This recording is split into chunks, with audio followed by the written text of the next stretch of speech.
Day two. Is this crooked? No, sorry, this is crooked, bud. Day two. Take one. Scene one.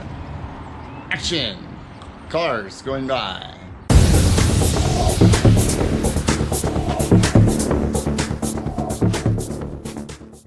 All right, full transparency, guys. I'm dressed like I'm freezing because I'm from Arizona. And we only have a high of like 53 today, which is crazy. Can't take it. Feels great in the sun though. So what's going on? Yeah, in keeping with full transparency, it's this right here. So this is where we've been since the last video. We started making some progress on the rear here. And you can see I started welding some brackets on. And it's probably a better shot there of what's going on. We've got everything stripped out to gain access to this, and I thought, you know what, let's make it simple and let's get back cruising.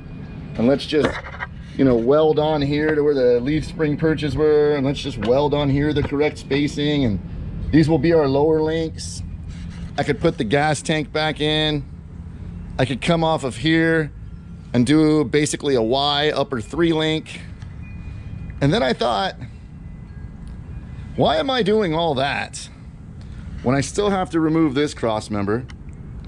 I still have to remove the transmission cross member. Both of those have to get rebuilt. This guy, as you can see, is clearly in the way. This has to get cut out. So that is actually also the rear gas tank mount.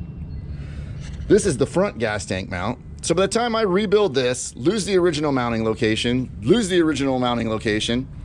add notches, rebuild this, rebuild the transmission cross member, I just thought to myself, if I have to do all that anyways, then what is the point of doing a 3 link over a 4 link and just moving the gas tank to the rear, extending some lines and some wires, and having a nice simple setup? I mean, if you guys remember,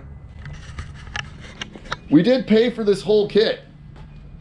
We might as well use it. This is a chopping block, I believe it's the heavy duty rear kit. If you're looking at those notches and saying those are huge, you're right. Like, I think nowadays they pretty much just sell these. All these guys buy these and run these on their C10s, on their full-size trucks. So this is more than adequate for what we're doing on the back of a mini truck that's never gonna tow a trailer, never haul a motorcycle again, never be used for lawn services like it was. It was a landscaping truck. The guy I got it from like used to use this as his, you know, go around and do landscaping truck. So it's never gonna see that kind of duty again. It'll probably see some light duty, you know, ice chests and folding chairs and butts at car shows. But that's pretty much it. I think that chopping block rear 4 link is gonna be more than adequate. So what does that mean right now? Instead of babbling on, I'm gonna get to work by undoing the work that I thought we were gonna do. We're gonna move backwards in order to move forwards, which means we're gonna get some notches in. We're gonna get all these cross members get cut out. I'm getting rid of my emergency brake. I see no point in it. The truck won't move now because it's already on the front cross member. By the time we get notches in, it's not gonna move back here. So bye-bye e-brakes. I think that's pretty standard anyways. I think everybody kind of gets rid of their e-brakes at this point. Those monster notches I talked about, if you look here into this sunshine, I apologize if we're getting bad glare and stuff. You know, I'm the worst video guy ever. We only have this much further before this frame's on the ground anyways. That is exactly the same distance that frame is thick, meaning that's just under 4 inches, and that's a 4-inch frame, which means that axle is basically gonna be on the top of that frame when that frame contacts the ground, if you're following all that. Meaning, we don't need that huge 12-inch notch over there. We're gonna have to chop those down if we're gonna use those notches on this, because I don't want huge notches in my bed. These are 18-inch wheels. So even if I add an inch or 2 for 20-inch wheels, taking us from a 24 overall to like a 27 overall diameter, I'm talking on the tire, that is still way too much notch. And we need to cut that down to about 7 inches to give me plenty of room. So the plan is to put a flat floor in the bed of this truck. Again, for the things I mentioned, ice chests, lawn chairs, and fat butts at mini truck shows. Hangouts, you know, on the weekend. That's it. I just want a smooth bottom so we can throw some stuff in there, some gear. Everything's gonna be under the bed. How will you access all your air management stuff? Well, we'll build a hatch like everybody else, or we'll have to like get really small and shrink and crawl under there to work on things. So we'll figure that out. We'll cross that bridge. Right now, enough chatter, get to work. We're all cut out. So now we have space here and space here for the axle to be able to move. I didn't fully commit to getting rid of the gas tank mounts yet. Not yet.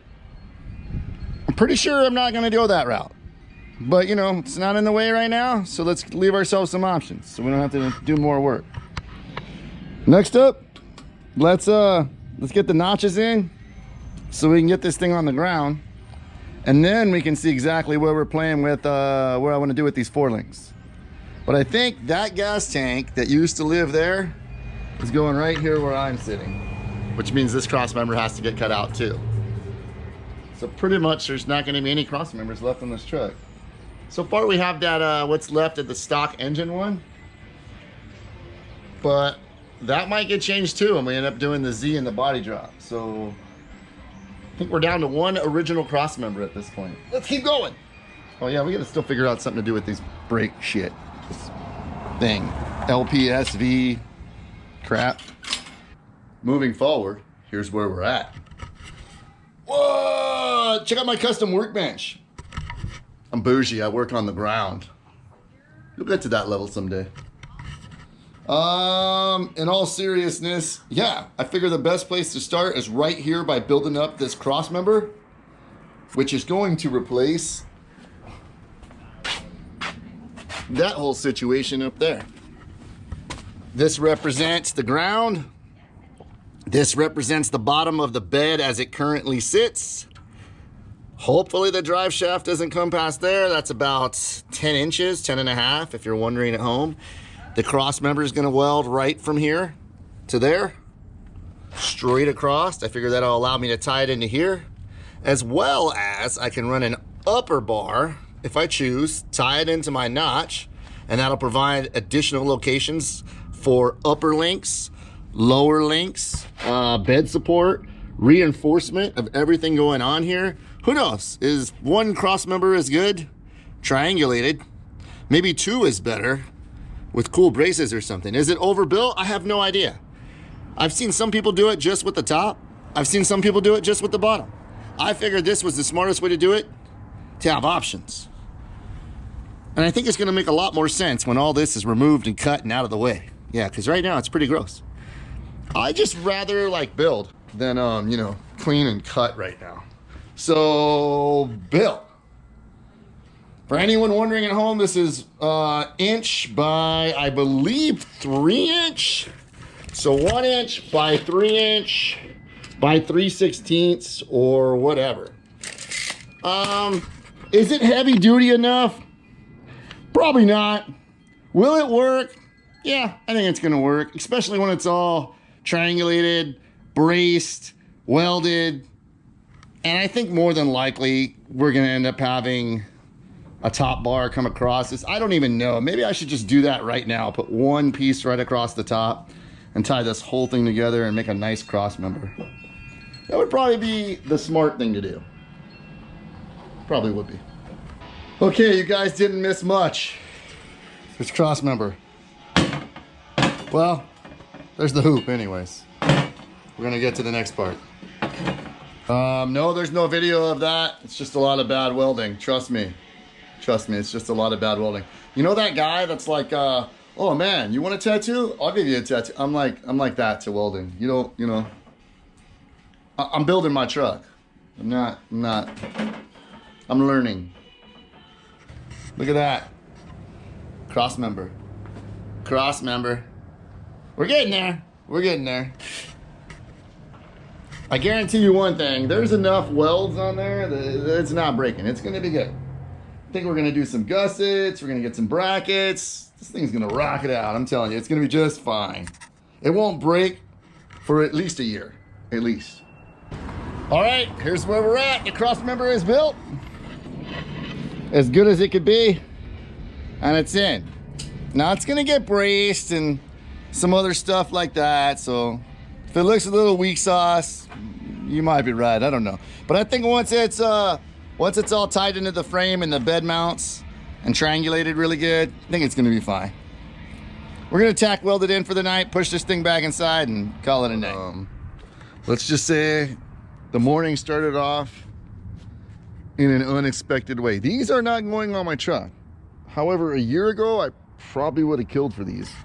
They're pretty nice too. I picked these up with the homeboy in mind. He loves these things. He's been after a good set. They're even the correct bolt pattern. 5x114.3 Toyota freaks out there. They got some curb check. They're not crazy bad though. Only three caps. They are Antero 109s. They are 17s. And they are in pretty good shape. They're not as in good shape as what I have set aside for myself. The main reason I was going for this deal, which I'm looking at off camera right here, right now. I'd love to share them with you.